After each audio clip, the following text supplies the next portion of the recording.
Whoa, shlubba, lubba dig dong. It is a Monday, dogandjoepodcast.com. Woohoo! What's up, dudes? There we are. Welcome to it. Let's get going with this Monday edition. We got to talk about this. This is sad over the weekend. Everyone was talking about it. It was all over TV. This medical ambulance transporting this young girl who had just received a life-threatening treatment or life-saving treatment crashed on the street Friday night near a big mall in Philadelphia. There were 4 crew members and then 2 passengers, the young girl and the mom, flying out of Philadelphia with a arrival that was supposed to happen in Missouri. So not a large flight at all, but something happened. Everyone's analyzing it, and the plane just came down, crashed. It was dark. I think by now everyone's seen the video. Just awful. Oh, man, it's terrible.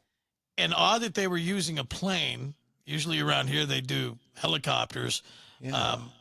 But those are the last machines you think to have technical or pilot error or visibility error when you're transporting patients.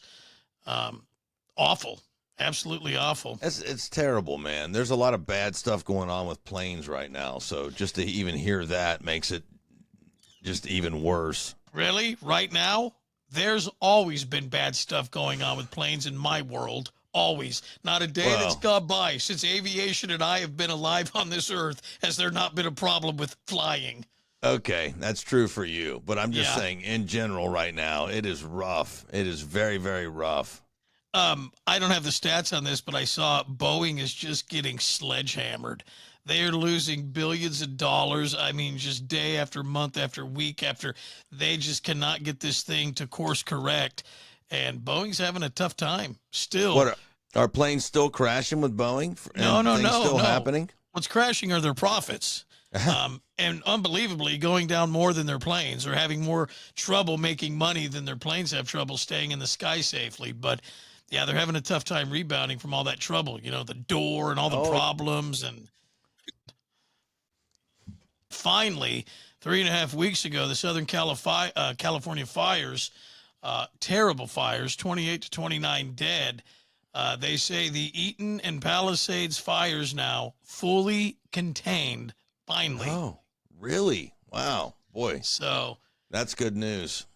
It's great news. And for those not affected, sure, you're like, well, okay, I guess it could have went on and been way worse. Yeah, could have. But they did get a hold of it finally. After all this different, destruction, you kind of look back and you're like, okay, yeah, it could have been way worse. It could have still been going on, but I think they got a lot of rain down there. We've got now. I think that happened like a week and a half or so ago. So I think it helped them out and the winds calmed down. So finally, those fires are good. It's crazy to hear people that you've watched in movies and done, I don't know, what little comedy bits and whatnot all through the years, sit on TV and to see how shaken they are. Mm-hmm. Like, for instance, I'm going to say Billy Crystal. Billy Crystal lost his house in that. I didn't know that, Billy Crystal's getting a little bit older. For anyone who's our age, guy was a lunatic. He's a little short fella, comedian. You just never saw him in a bad mood. You never seen him upset. He just was always laughing or making you laugh all the way through. And you see him now, and he's grayed. His beard's a little gray, and his hair's a little gray. But he's still Billy Crystal. He's still the same fella that you always see. And to see a disheveled version of him, you're like, oh, man, that's terrible. That's awful to watch that. I'm so sorry you had to go through that. I know you have a lot of money and all that, but I'm so sorry that it sucks. That happened to you. That's terrible. I think, like I say, to one guy that, all he's got, like, let's say he's got a bowling ball and a jacket, to lose your bowling ball and jacket. Yeah, that's going to hurt if that's all you got. But I just want you to think about the, Oscars and the Grammys. Yes. And the Porsches and the Ferraris and the fur coats and the jewelry and the yada, yada, yada. I'm not saying those things don't mean more or less to the person. But just think about the cost. And, these people make a lot more money and they have these prized possessions or things, heirlooms. Who knows? Think if you achieved an Oscar throughout your life or a Grammy or something like that. I mean, you got one. Mm-hmm. So few people get them. Some people get multiple, but you Sure. received one. And then leaving your house, what would you think about? Of course, your family, maybe your pictures, important bills and such. But I bet you the Grammy and the Oscar, even though so important, wouldn't be high on your list. Yet afterwards, you'd be like, "Oh my gosh!" The Academy they'd replace it. You're on record of winning, meaning there's no asterisk by your name. This isn't the Baseball Hall of Fame. You're not Barry Bonds or, Sosa or whatever, Pete Rose. They would replace your trophy. And you're still getting credit for it whenever they run down the best actor. Yeah, but that original one would be gone, and that it'd be like that would be hard for those folks. I mean, they've achieved some really great things. Yeah, that's a good point. I mean, I think that, yeah, it would absolutely be hard. They had Rob Lowe, and he's like on that, what is it, Tulsa 911 or some fire thing. And he was on there, and I guess the fire tickled his property. His house was okay, but his brother, I forget the brother's name, he's been in a couple of episodes of stuff with Rob. You wouldn't recognize him, but his house got torched. And Really? yeah, Rob Lowe was talking about it, and he said that his brother is the quintessential dad. His fashion is he's just, everything's dad. Dad jokes, dad clothes, and he was wearing clothes that Rob Lowe had given him. And Rob Lowe was kind of having a hard time. He said, yeah, him and his family, they've been displaced. And the lady interviewing Rob Lowe wasn't asking the questions like, where's your brother? Did you take him in? Rob just kind of donated the information and said, yeah, I gave him that shirt and what he's wearing right there. Those are clothes out of my closet. He's handling it pretty well. He's going to be fine. What Rob was trying to translate was, I've got more money than God. If, in fact, they have to stay at a Motel 6, I'll upgrade them, or they can live with me forevermore, and they'll never have to financially worry about anything. Sure, and everyone knows that. But, not everyone's got Rob Lowe as a brother. No. We were talking about that guy that voice tracks for the old station, the Cope. You just got to wonder would if Nick Cage lost his house or something down there, would the Cope take him in? Would he be there for his brother? Yeah, I guess if Nick Cage wanted to move into a 1-bedroom with a hot plate, yeah, I guess he could. Yeah, that's what I meant. Boy, the drastics in the two brothers type situations. That's funny. And here's the other thing. I think if Nicolas Cage, his house burned down, and hopefully it didn't. No, I don't know if it did or not, but I hope it didn't as well. I would hope investigators or arson investigators would look at Nick Cage first, because there's a good chance that he would be the cause of it. That's stupid. Not the cause of the wildfires, just his own home going up. Just his own home going up, yeah. Yeah.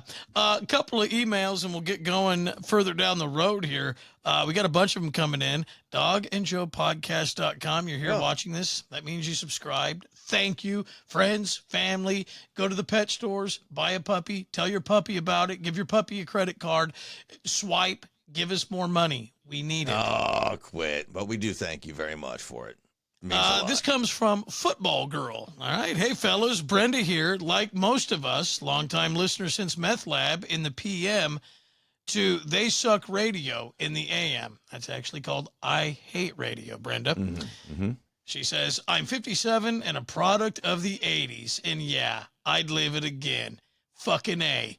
I hate that they fired you guys for being real. You talk like normal dudes about real shit, and you don't have to like it kind of attitude. Suck it, LOL. People are so worried about what might offend others that no one is honest. It's like, so what if you get offended? Nothing happens. The world doesn't end. It's exhausting. Anyways, you asked about trends the other day and friends. Okay. We were talking about movies or TV shows that started trends. Yeah. I brought up Fast Times. I brought up Urban Cowboy that started the urban cowboy craze and Fast Times with the Surfer. And we brought up some other ones. And that's what she's referring to. And she said she watched Friends. She loved Rachel and she had a Rachel haircut. She said, huge trend. Yes, I remember. That's, out of all the trends you should have followed Rachel for, that's not the one I would expect. I'd rather the chili trend. Get out of here. And I'm I not knew talking you were about gonna like say that. chili dogs. And we were on a break was pretty good too. Anyways, have a good day, fellas. Awesome you're back. Thank you. That one is from football Aw. girl Brenda. So Thank you, Brenda. I would hope, since you're paying, that you get to hear your letter you wrote. I mean, that's got to be better than, man, play my request. You remember? And I'd go, well, you don't have that on CD. And they're like, yeah, I got the CD and I got the record and I got the cassette and I used to have the 8-track, but I want you to play it on the radio because it sounds better. And I'm like, Oh, 'cause if you only knew. it doesn't sound better, okay? There could be static. The radio station could go off the air. It's got to be processed. It travels through all these channels. It's going to sound way better at home. But people always thought it sounded better on the radio Yeah, of course they did. because it was being shared. They were exposing others to a song that they loved. And Brenda, you're getting the same type of hopefully thrill and excitement because we read your email to the 1,895 people that have not subscribed to dogandjoepodcast.com. Where did you get oh, okay, I see at the very end the guy's name is Kyle. I was going to say, where did you get the email? Who did it come from that you sent me? Because I can't find it in our inbox. But I see the guy's name here at the end now, Kyle. No, actually, you're going to go to, you're going to go up one from Football Girl. It is Boot the something 90. It does come. Oh, you're right. Yeah, it's Kyle Booth. There you go. Oh, yeah, Kyle Booth. Oh, okay. Yeah, there we go. Gotcha. Anyway, it's probably easier to send it to read it the way Dog sent it in email. That way it doesn't get all over my screen, but it just says, hey, guys. Just wanted to say I'm glad you're back at it with the podcast. I've been an avid listener since early on at 98 Rock, and I think you guys are awesome at what you do, content-wise and all that. Through the years, I could see iHeart was censoring all of you from what you could talk about, and that's true. Specifically, the homeless debate you three, including Dana, had where you were continuously pushed commercials out to keep the convo going. You remember those? Those got long and heated. I mean, Dana got pretty upset during some of the. I got upset during some of those because Dog was out of control with that. Keep doing what you're doing, and people will come. I moved from California years ago, about 10 years ago, but we'll continue to push you on any time. I know where I'm currently living. Thanks again, guys, and good luck. Kyle Booth, now in South Dakota. P.S. Get some stickers on that merch page, and I'll buy the shit out of them. Wow. Okay. Selling stickers now. A lot of people have requested stickers.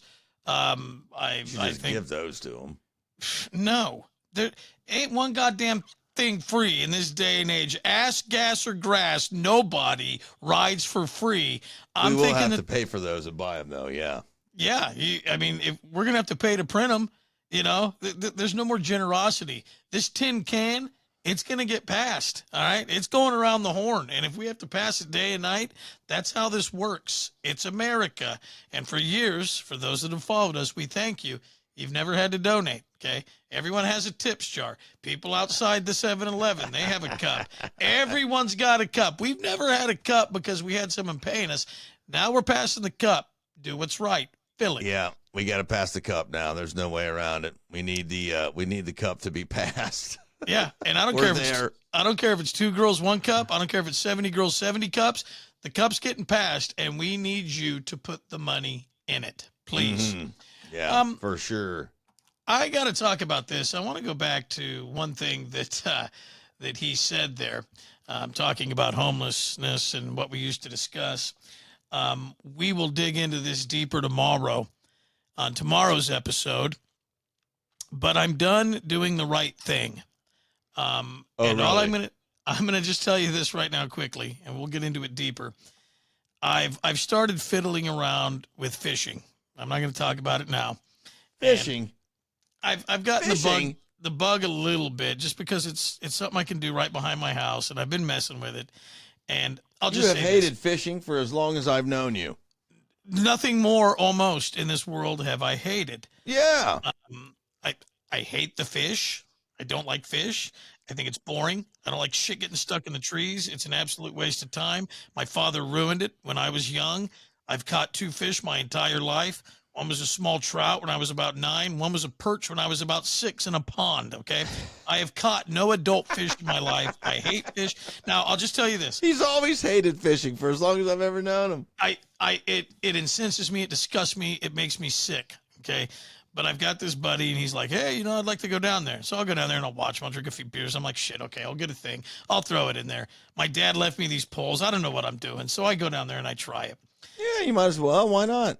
It's a little something to do. Here's what I've learned, okay? Not to get too sideways. To pull a fish out of a body of water, it's like hitting that perfect golf shot. You hit that sweet spot, you hit the belly of that iron, and it goes straight. It goes where you want it. You're like, wow. To pull a fish out of a body of water, especially when you can't see it, it's pretty effing hard to do. So that's kind of what I like. It's not sitting. I got this buddy. He likes to mess around with a bait and do all this stupid stuff. No, all fishermen do. They've got their different baits for different days. If it's windy, if it's raining, if it's sunny, if it's a top fish, if it's a bottom fish.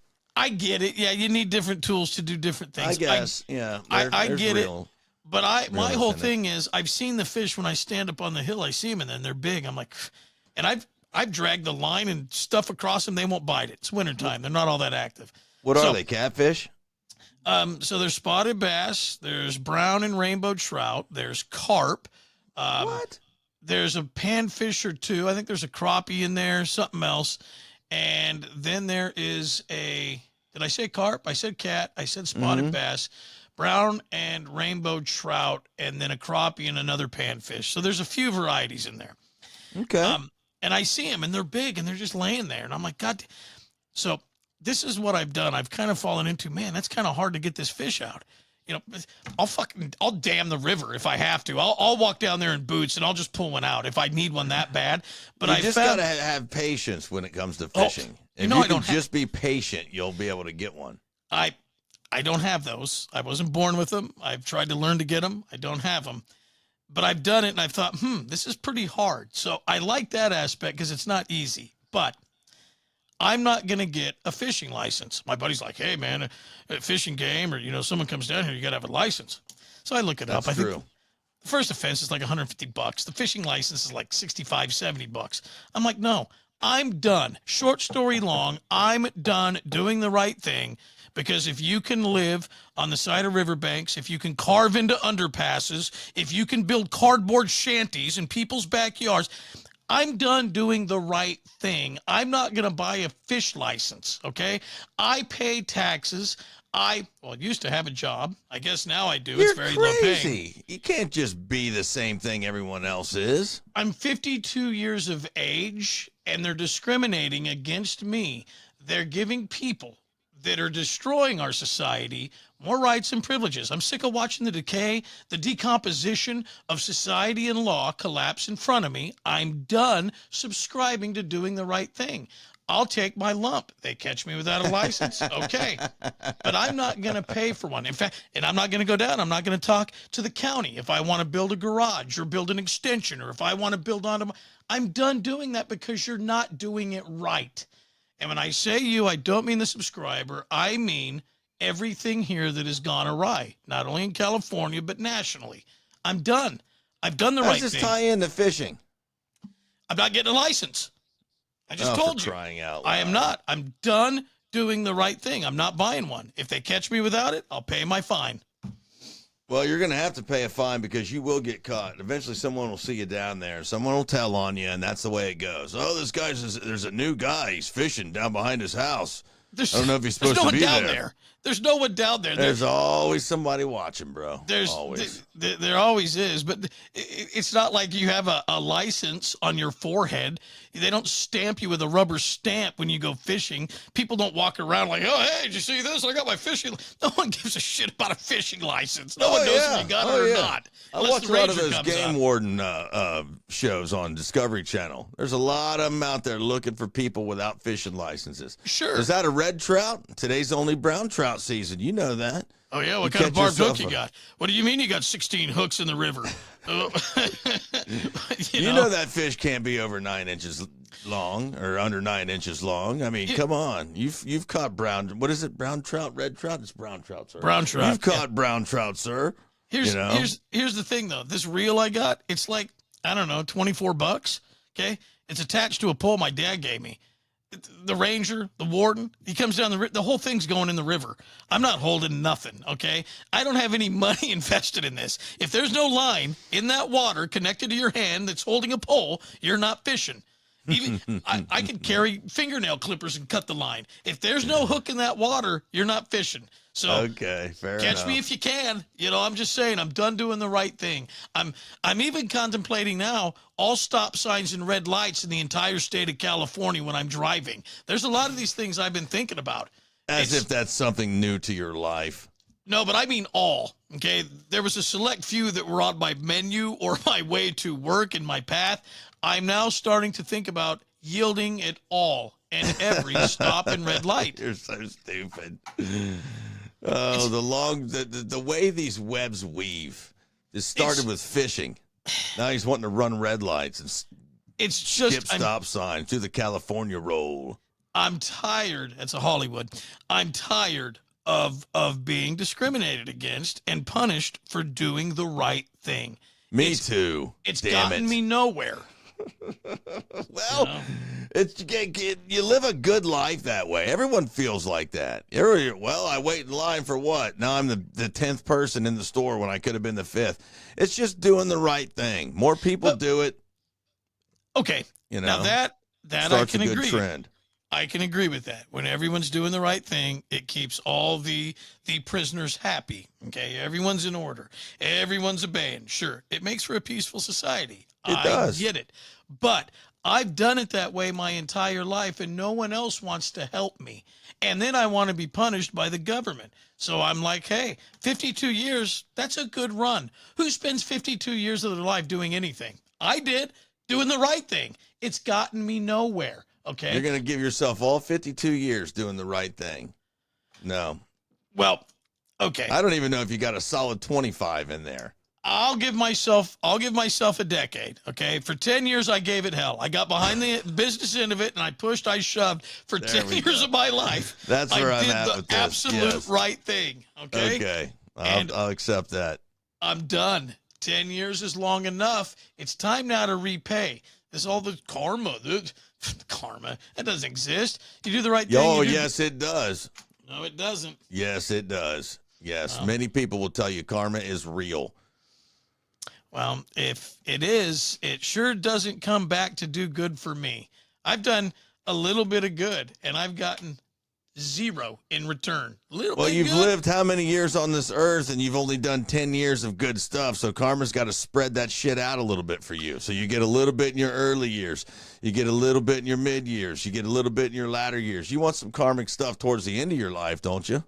No, I No, don't. you don't? No. because it's not real, and this is what it's given me so far. Zilch, zero. It's given me nothing, and I've paid a lot into this. I have put a lot in that hole, That's in that ridiculous. bucket, Don't do that. and Gross. I've gotten nothing. So Well, I don't know, man. We all put a lot into that karmic hole. Nobody gets anything out of it until the very end. That's when it comes to you. I don't know why it works that way. what do you mean the very end? What do you mean, when we're dead? Well, towards the end of our life, I guess, when we've lived for a while. Yeah, A but lot of old folks have good karma. I don't Yeah, know but- why. when you're decrepit, you're aching, you're smothered in Bengay, you have no teeth, everything's pureed, you can't wipe your own ass, you're clutching your hoses for your oxygen tank. So when you're in the worst physical and mental condition of your life, that's when you're going to enjoy the fruits of your karmic success.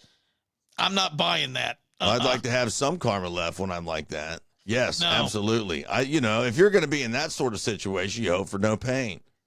You hope you're a little whacked out upstairs so you don't really realize what's going on, There's little Just- things like that you hope for. Dump the wheelchair, dump it right over the cliff, run it right through that red light or that stop sign I talked about. Dump me out of it. Be done. Oh, well, whoever's going to be taking care of me when I get to that age, I feel like I'm going to have a lot of upstairs difficulties. I'm going to have dementia and Alzheimer's and all of it. I know it. So just Well, you've already had please- the downstairs difficulties. You've already had the prostate issues and the swollen urethra, and you've already had trouble there. So I swollen urethra. guess it would move up the elevator. or whatever, Really. whatever the prostate causes to swell in there to make you not go to the bathroom normal. And, you've had tons of rectal exams. So what I'm saying is that mid-floor. Have I? Well, yes, you have. How many have you had? You've had rectal Not for my exams. prostate. That was for the diverticulosis. That's a rectal exam. I didn't say you had a prostate examination. I said you had prostate problems. You have swollen prostate and a jammed urethra. Not anymore. My prostate's working just fine. Strong like bull. So what changed? Karma? No, I got on some salbarbital or whatever the hell that stuff is. There's like a special herb you could take and it makes the prostate go down. Huh. Yeah. They used to say- Salpimento or something like that. They say too, cleaning the pipes, either the way God wanted you to, or the old fashioned way, or doing it by hand. Weirdly, there's a lot of truth to that as well. Well, that's probably what happened. You probably got to the point where you started, draining your own faucet, and they say that's good for the prostate. You got to you got to snap the lid off every now and again. That's real. That's real. You I got know to keep it it. is. Yeah, all of it's got to keep working, or else it will go bad on you and start swelling up. That's a real thing. Yeah, rest it, rust it, use it, lose it. So, we'll talk more about my new little fishing hobby tomorrow. But the more I over can't here wait. today, I want to see a picture of you catching one. Don't we all? We do. And, just quickly, I did this today, and here's the other thing. My grandpa used to be he was a good fisherman. He'd come home and he'd have like 10 fish, and I didn't always go with him, but I know this. He wasn't buying them at the store, but he'd bring them home, and my grandma would make them, and they'd chop them up, and they'd do them all. And I told my wife, because I need to eat healthier. I said, here's the deal.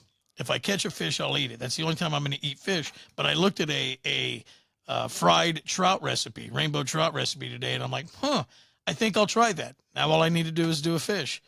I need to What catch are you one. using? What is your bait? I take.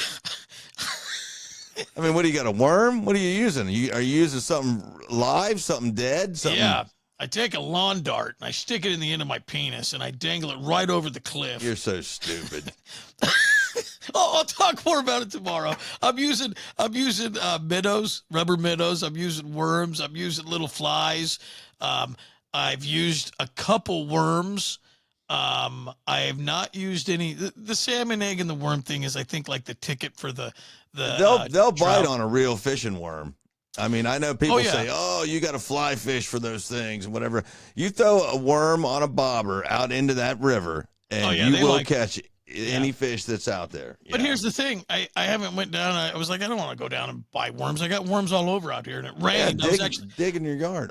You know what I have in my backyard? Night crawlers. I'll send you a big thing of those down there. The big worms. Yeah, I got some little ones today, and I just threw them in some dirt with some water. But I'm using lures, and I'm using little. I got a thing called what do they call that? A rooster tail. It's yellow and black, and it's got a little spoon on it, and it Yeah. spins. Oh yeah, I know those are. Garbage. Yeah. That's the thing. Who's catching who? Is it the fishermen out catching the fish, or the companies catching the fishermen, catching all their cash? Golf and fishing, the two biggest scams in Same this thing as society. motorcycle riding. It's just the same thing for anybody that does it. It's just it's the guy's way, and some girls do it too, but it's the guy's way to get away. You get down there and you get a little time to yourself. Yeah, but there's not a lot of gimmicks for motorcycle. There's not. I'm talking about gimmicks. You don't need a gimmick for that. You just ride it. But I mean, That's it's what the I'm same saying. thing. Golf and fishing, though, I'm saying, are the two biggest sports out there, or activities that people think they need all this shit to hit the ball further to catch the fish. And they sell all this bait and all this stuff. Yeah. And then golf. Oh, the special ball, the special club, 10 more yards, get 30 more yards out of your drive. You got to, the swing coach, the swing king. I mean, it's just endless with the stuff they say you need. And I'm trying to keep it simple. And because if I don't get one, I'll go down there with a net, or I'll just run a piece of PVC straight across the river with 75 hooks on it with worms, chicken liver, hot dogs, corn. I'll run everything you could think about there, and I got to be able to get one fish. And I want you to think about it. Every one of those lures or whatever they're going to flies, they all imitate a live thing. Yeah. Because no fish bites. You know what I want today? A piece of silver that spins when it goes through the water with a sharp hook on the end. I'm craving that. Well, You know, it's always something live. So you throw a worm, a cricket, I mean, anything, they'll eat it. You don't need Yeah. to spend all that money. I fished my whole life at that little pond right up in my property where I grew up. They'll bite anything, worms, crickets. They don't care. well, the river is a little more different though, because it does travel and it flows here pretty good. They still eat live stuff. They do. And here's the thing. They're not, I don't think fish hibernate, but they're real calm right now. They're just kind of hanging out. I mean, I've dragged crap across their head and it scares them. And I can see them from the top of the hill when they're laying there, and I've dragged string right over them. They don't bite it. I'm about ready to get Is the it an gun egg? out. Is it an egg laying time right now? I don't know what it is. They always lay eggs at weird times. I don't know when they're doing it, and maybe they're on their way back down and they're half dead. Because a lot of times after they lay their eggs, they're not all there. I think they're just, I think it's They're wintertime. zombie fish, if you will. Yeah, I think they're just kind of hanging out. It's kind of water temp, whatever. They're just kind of lazy. I think they start waking up like next month or something. I don't know. I don't know anything about it. I just know I'm done doing the right thing. So if I have to drain the river cup by cup, dumping it out and damming it up, I will. But I'm here to tell you, with hook or with crook, I will catch a fish. And I don't know Okay. how, but I will get one. Oh, we can't wait for that. Yeah. And I do want to see it. I want to see you take it off the actual hook. I'll look like a little kid, you know. Yeah. I'll be standing there, or what I'll do is I'll make one of those boards, you know, and then you go to the Bassmaster, Jaws. They got like the big ruler and the cranes out there holding the big. That'll be me, and I'll have my little panfish. I learned a little something on the social media thing there they have. You just take your fish and you lay it on the ground. You take an action figure and you stand it next to it. And then it looks like you've caught yourself just something that's 35 feet long. Find your little action figure that somewhat resembles you and take it from a distance. You know, maybe you've got a scarf on or something that day, or a bandana because the wind was blowing. And you set your trout down next to it. It looks like you've caught you a 65-foot trout. Yeah, you got Moby Cock. Yeah. You've got the world's biggest fish. Here's the Yeah. thing, though, Joe. You've always accused me of being action figure sized. So, I mean, basically, all I got to do is hold up a fish. Oh, yeah, just put it on the ground and stand next to it. Got the same thing. Yeah. Yeah, that's all I got to do. Yep. Yeah, that's the next thing I guess we'll do. We'll put those into the Dog and Joe outpost. Dog and Joe action figurines. Those will be pricey. Who knows what those things will cost? And hopefully we've got all kinds of moves to put them into. Yeah. We got to get to two more things here. Okay. Please chime in with email on this. I'm not going to go crazy. Excuse me, but answer this question. I know Joe isn't a member, but is Costco losing its quality and customer service? I'll answer first, and then you can chime in. Yes. Really? They're going downhill, and they're going downhill quick. The customer service, everything is terrible. Pricing is not good. What they have done now is they've become a brand and a store, and they've lost that whole membership luster, and it's just way different. So chime in with your experiences. Chime in because I know so many people go there. Do you think Costco's sucking lately? That sucks too because you like it. You like a little Costco. Just a little. I'll tell you this. I went there on Friday.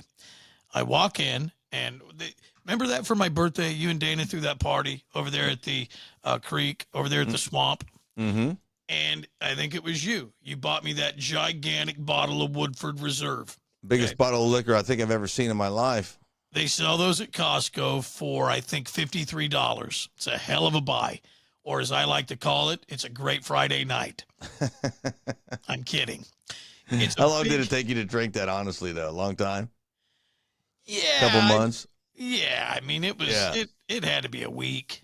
That thing was huge. There's a lot in that thing. It lasted a while. So I was out, and I had to get a couple of things. I told my wife, I got to go down. I got to get a refill on sarsaparilla. So I go in there, and I'll be damned. There's a corner kiosk at the booze aisle, and it's got this big wrap around it. And it says if you buy that giant bottle of Woodford, you can get some weird brand of tequila, a Jack Daniels, another bottle of whiskey, or Woodford double oaked. You buy both, and you get $10 off. Okay, so you buy the big jug and you get whatever else is listed there in the 750 size. Yeah. You buy two, $10 taken off. I walked and walked up and down, looked up top, walked around, went and got someone. I'm like, where is that double oaked? Okay, I want to take advantage of this.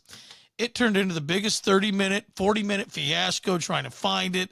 I told him, why do you have the sign up? The girl tried to tell me, she goes, I don't think we ever got it. And I said, well, Oh, that sucks. I said, so you did a promotion that, she goes, well, it's not really up to us.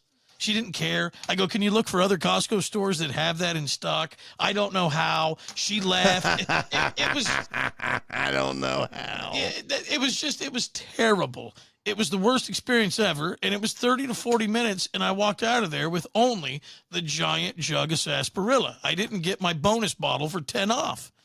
And it's just, that's one small thing. Oh, that sucks, though. It's going down, and I've been watching it. My wife has too, and I think people that have shopped there for a long time, whether you buy the specifics or you go in and you just blow your whole wad, I think people are noticing. And I also read too, Costco's having dividend issues. They're having a little bit of money issue right now. They're not earning the way they used to be, and they say, well, when inflation's up, people don't need to bulk buy. People now are kind of picking and choosing, and they're going cheap. That's probably true. That's what they're saying. Yeah, that's probably true. It. You know, they don't have all this just random income to throw down on 5-gallon drums of pickles. No one needs 5,000 chunks of chocolate granola. And they're going in and they're just buying what they need instead of a flat of canned corn where you need a pallet truck and your truck to get it home. Oh, can you ever have enough canned corn? I mean, honestly. Yeah. I love it. So they're kind of having a tough time. And I think because of that, you can always tell when a store's wobbling or when a brand's wobbling or when something's up because you see the corners being cut in more than one place. So chime in, send the email if you think Costco is sliding downhill. Oh, that would be bad. There's a lot of people that use Costco, so that would not be a good thing. No, it wouldn't. Let's get to this. Yeah, we'll do this today. We got the big game. We got Super Bowl coming up on Sunday. Super Bowl tickets prices are unbelievably. Think about, has there ever been a time since you and I have done a program together where we've said Super Bowl prices for tickets are dropping? I know, it's crazy, isn't it? It's weird. I can't believe it either. I'm trying to put this thing up on here for you, but it's not letting me at the moment.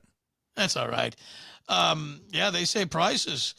They looked at 4 major retail or resale sites to see where you could find the cheapest tickets. And StubHub currently has the cheapest ticket available. And these are down from last year by quite a bit, if you want to call this a cheap seat. But the best deal they found, if you go to StubHub, is $3,622. Oh, really? Okay. Bruce Springsteen, Billy Joel, lots of people were selling concert tickets for 15, 28, 35, $5,000. So I don't know. And this is I'll tell you what sucks, Joe. The fact that we can look at 3,622 and kind of rationalize it. We can kind of be like, well, I guess that ain't that bad. I mean, I'm not buying it, but to look at 3,622 and go, well, I guess they have come down quite a bit. That's sickening. I mean, it's very sickening, dude. Are you kidding me? What's the lowest one you see it on here for? There's Ticketmaster. No, that's it. I just gave it to you. Oh, the 3,000. Yeah, the highest is the 5,000. Yeah. The best deal, according to StubHub, $7,007 for 4th row. That's lower level, Zone Plaza Corner. Again, if you haven't heard, this is going to take place at the, what do they call it? The Caesar Dome in New Orleans. Mm-hmm. And it's supposed to be, tomorrow we're going to talk about, tomorrow's episode, we're going to talk about all the crazy food they're going to sell at the stadium. Holy crap. Ticketmaster, best seat in the house, according to Ticketmaster. This is the Log Club sideline, $14,000. Woo, man. Let's see if we can find that one on here. That's a big one. Where's that bad boy at? Yeah, Good see it right, Lord. And that's the best seat, according to Ticketmaster, that you can get. There it is right there. I just pulled up the stadium. Come on. Whoa, man. It's a great seat. I'll give you that. If you click on it, does it show you the thing? I'm trying now. I wish I could share my screen with you, but Well, I'm doing it right with you as we go through it because I just clicked on it. oh my God. Well, they have so many tickets for 5,000 and 6,000. It's going to take forever to get to 14. Whatever. It's a good seat. It's like, I guess, right there right where the NFL logo is on the field. They put you in a fold-out chair. Get out of here. I mean, that's what. Well, here you go. You can see all the on the screen here. Let me blow it up so that they I get see it. the prices whenever you hover. Yeah. So check it out on there. You'll see where the 616s are. These are the $4,000 seats. Row So 41. Go down in the middle, Joe. Very bottom seating in the middle. Yep, right here. No, sidelines, not end zone. Okay, right here. Yeah. Yeah, there you go. 30 Now we're cooking. 33,000. There you go. Yeah. Look at that. 14,000. So What that's makes the a ticket difference? right there. Yeah. 12,000 right there. There's your big one. 142C and nope, 14,000 on this side. Yep. There you go. That's your big one right there. That's your biggest one. $33,000. Well, That's incredible. it is, though. I mean, a chance to see Mahomes. Also, tomorrow we have to talk about what one person said could quite possibly be a dethroning of the GOAT coming from one Patrick Mahomes. This person knows his play and game intimately and said he does believe he could surpass the GOAT. Is that right? Is that right? Yeah, he very well could. So we'll talk about that and a bunch of other stuff. DogandJoePodcast.com thanks you. Keep telling people, keep sharing, keep spreading the word. Even these videos, share them, send them out, get them out there, and get the subscriptions in. We'd like to make a couple nickels each episode. Well, that way we can keep doing it, If it starts to pan off and we can make a little money, we can keep doing these things for you, and that'd be a lot of fun. It'd be a lot of fun. The alternative is it doesn't pan off or pan out, and we don't do them anymore because it's a giant use of time that pays no money. It takes a long time to make these, to be honest with you. Yeah. It really does. That's why we haven't been able to do any live ones for you recently, but we're It's trying. a little bit of work, Yeah, we're trying. but we thank you. So Yes. Back tomorrow, DogandJoePodcast.com. Thank you so much. We will talk to you again then. Thank you again for everything. We do appreciate it. Play nice.